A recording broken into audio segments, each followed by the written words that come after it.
One Piece. Story was made by Eiichiro Oda. Chapter 21, Village. Luffy, his victory over Buggy secured, raised both hands triumphantly. With a grin, he turned to Nami. "Now you're going to become my crew member, right?" he questioned. Nami, clutching her satisfied stash of treasure, responded, "I'm just cooperating with you while it serves my purpose, remember that. I'll say okay for now, since it seems that if I go along with you guys, I'll be able to earn a lot." Embracing her treasure protectively, she explained further. "Buggy said that he only takes the best treasure for himself, so this bag's contents are of the highest quality. This much treasure should be worth at least 10 million berries. I've divided it into 2 bags, so you hold half of it. This treasure is so heavy that carrying it alone is difficult." As Luffy walked towards his straw hat, he noticed the damage inflicted upon it by Buggy. Remorse flickered across his face as he picked it up, and Nami, observing him, asked sorrowfully, "That hat, is it that precious to you?" With a reassuring smile, Luffy replied, "Yeah, but it's all right. I feel better now that I got rid of Buggy." Still stunned by their foe's resilience, Buggy's men glanced at the rookie pirates, who took down and sent their captain flying into the horizon. "Hey! Captain Buggy got knocked out of sight! What should we do?" they silently whispered as another chimed in. "For now, let's pretend we're still passed out." Both in agreements, they settled amidst the rubble, feigning defeat. "Zoro, get up. Let's go," Luffy suggested, patting Zoro's head quickly. Stirred from his slumber, Zoro roused himself and asked, still groggy, "Did you finish the fight?" "Yeah, we also got the map and the treasure," Luffy replied with satisfaction. Still struggling to shake off the drowsiness, Zoro muttered, "I don't think I can walk yet." "Obviously, if you guys can still walk, then you aren't human," Nami retorted sharply. Luffy glanced back at her, puzzled.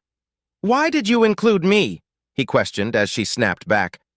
"You're the weirdest!" Luffy looked behind him, looking at the unconscious leader. "Oh yeah, I'll wake up the chief," he confirmed. Suddenly, a voice interrupted their exchange. "You guys, we're the people of this village. Did the pirates stir up a fight amongst themselves? If you know anything, please tell us," the villagers commented, having arrived on the scene with a large crowd of citizens who sought answers. Relieved, Nami responded, "Oh, so you're the villagers? I think some of the pirate crew are still here. If you want us to tell you, then there isn't anything much left to tell you." The villagers, upon discovering their chief, Boodle, rushed to his side, exclaiming in alarm, "Chief! Goodness gracious! Please get up! Damn it! What the hell happened here? It's definitely the work of those pirates!" Apologizing casually, Luffy admitted, "Sorry, I did that to the chief." The villagers, their anger flaring, prepared their weapons with murderous intent. Nami reprimanded Luffy. "Hey! Why did you tell them that kind of thing on purpose?" "You saw me do it, right?" Luffy confirmed, and Nami continued to press. "I know, but still, that was because you had a good reason." The villagers, their spears aimed at the trio, declared in unison, "All of you, how dare you do this to our chief? It doesn't matter what sort of excuse you give us. Who the hell are you? Could you be pirates?" Nami's thoughts raced. If we didn't know any better and just said, "We're thieves," or "We're pirates," then it'd be instant death. Despite her concerns, Luffy cheerfully confirmed to the villagers, "We are pirates," further enraging them. Zoro burst into laughter while Nami berated Luffy as an idiot. "But it's the truth," Luffy defended his statement. Grabbing Zoro, he called out to his crew, "Let's run away!" The trio bolted, the angry villagers giving chase, vowing to exact revenge for their chief's assault. As they ran, Nami confronted Luffy, clutching her half of the treasure, and questioned, "Why the hell did you make the situation complicated?" With excitement, Luffy replied, "This is a good village." Nami questioned him at first, but listened to what he had to say. "For their chief, for just one person, they're all getting that mad. No matter what excuse we give, they'll still be mad at us." With determination, they turned sharply into a narrow alley, the villagers following in hot pursuit, as they exclaimed, "They're running away through an alley!" In the midst of their escape, they encountered Shushu, a white dog, blocking the path, barking at the villagers who sought to capture the pirates. Luffy and Nami exchanged surprised glances as the villagers demanded the dog move. "Hey, Shushu! Move out of the way, quickly! Those guys are bad pirates! Why are you stopping us, Shushu?" But Shushu kept on barking, proudly guarding the alleyway with newly patched bandages over him. The villagers grew increasingly agitated, shouting at the dog to move. Yet Shushu remained unwavering, barking in protest. Luffy smiled at the canine's loyalty as they continued their race toward the docks. Walking alongside Luffy, Nami expressed her relief. "I was getting pretty worried. Thanks to Shushu, we barely got away.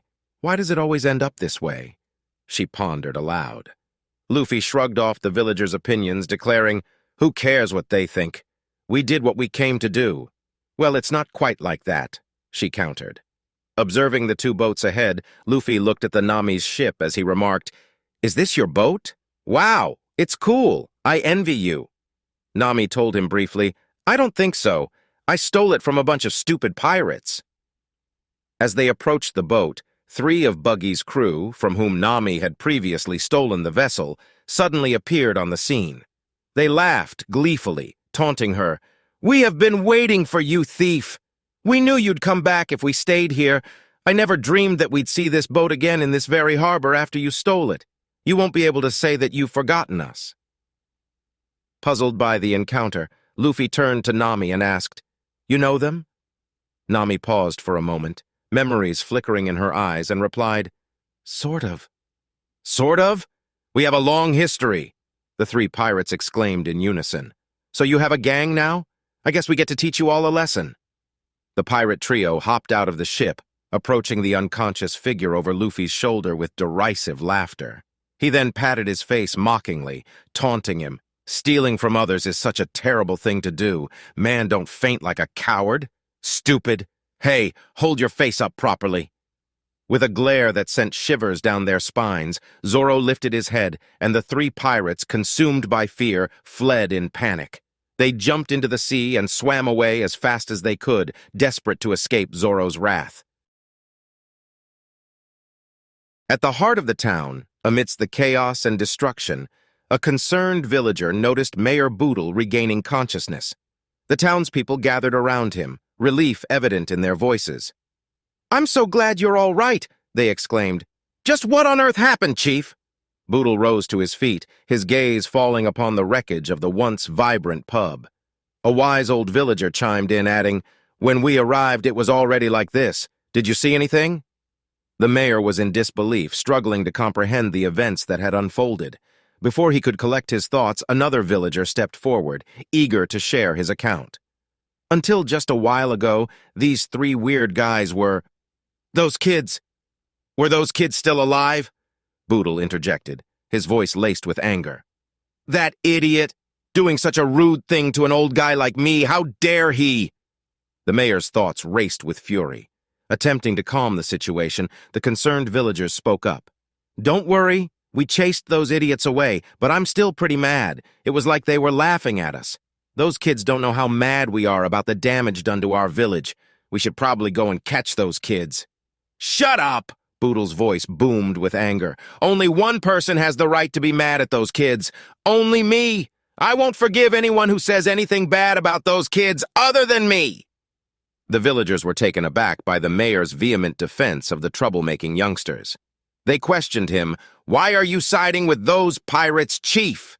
Fueled by anger, Boodle discarded his leather body armor in a fit of frustration. "Are those kids just going to disappear now? Did they go to the harbor?" "Yes," they confirmed. "They ran off in the direction of the harbor." As the mayor hurriedly made his way towards the harbor, his armor was discarded without a care, revealing a yellow checkered shirt. "Damn it! Coming into my village and messing around and then leaving without my permission. The number of things I have to say to you are piled like a mountain." "Okay, let's go," Luffy declared with excitement. His crewmates, Zoro and Nami, followed closely behind, their eyes scanning the surroundings for any signs of trouble. Luffy pointed towards a flag fluttering atop a ship. "Hey, that flag has Buggy's mark on it," he remarked. "It was those pirates' boat, so of course it does. I'll erase it later," Nami replied. As they drew nearer to the harbor, a familiar face emerged from the crowd. It was Boodle, the mayor of the town they had just helped save from the clutches of the evil pirate buggy. He rushed towards them, stopping at the edge of the harbor as the pirates left the docks. "I still have tons to say to you. Stop right there, you morons!" Boodle shouted out. Luffy's gaze shifted towards the mayor, his eyes widening in surprise. Taking a moment to catch his breath, Boodle's mind wandered, contemplating the nearness of his own demise. "I really thought it was okay for me to die at that time," he mused silently. "In my despair, I considered death to be nothing." As the three pirates turned to face the mayor, Boodle's voice cracked with tearful remorse. "I'm sorry, I owe you," he sobbed, his gratitude pouring forth like a waterfall. They all smiled as Luffy's voice carried over the waters. "Don't worry about it, just live happy lives," he called out. The mayor, his gaze fixed on the ship sailing into the horizon, spoke softly, overcome with emotion. "I don't know how to express my gratitude," he told himself. As the boat sailed further away from the town, Nami suddenly panicked in disbelief. "What? You left the treasure behind? I gave you half of it, didn't I? That's 5 million berries." "Yeah, but since half of the village was destroyed, it will take some money to repair it," he explained calmly. "That's my treasure!" Nami shouted as she leaned forward, trying to push Luffy off the boat and into the sea. "Stop it! I can't swim! If you want it so badly, go and take it back from them!" Luffy exclaims with panic. With rage burning in her eyes, Nami continued to push against Luffy, his grip on the wooden boat their only barrier. "How could I do that? If you ever do that again, you're dead!" she threatened. Despite the commotion, Zoro couldn't help but laugh. Nami's anger momentarily dissolved into a fond smile as she playfully called Luffy an idiot. "What? You're laughing?" Luffy questioned, confused by the sudden shift in Nami's mood. But before he could say another word, Nami swiftly bonked him on the head, silencing him. "Shut up! It doesn't hurt!" Luffy called out. Their new companion, Nami the Thief, has joined the journey and the two boats continue sailing on the sea. But they don't know that on the next island they land at, the forest judgment awaits.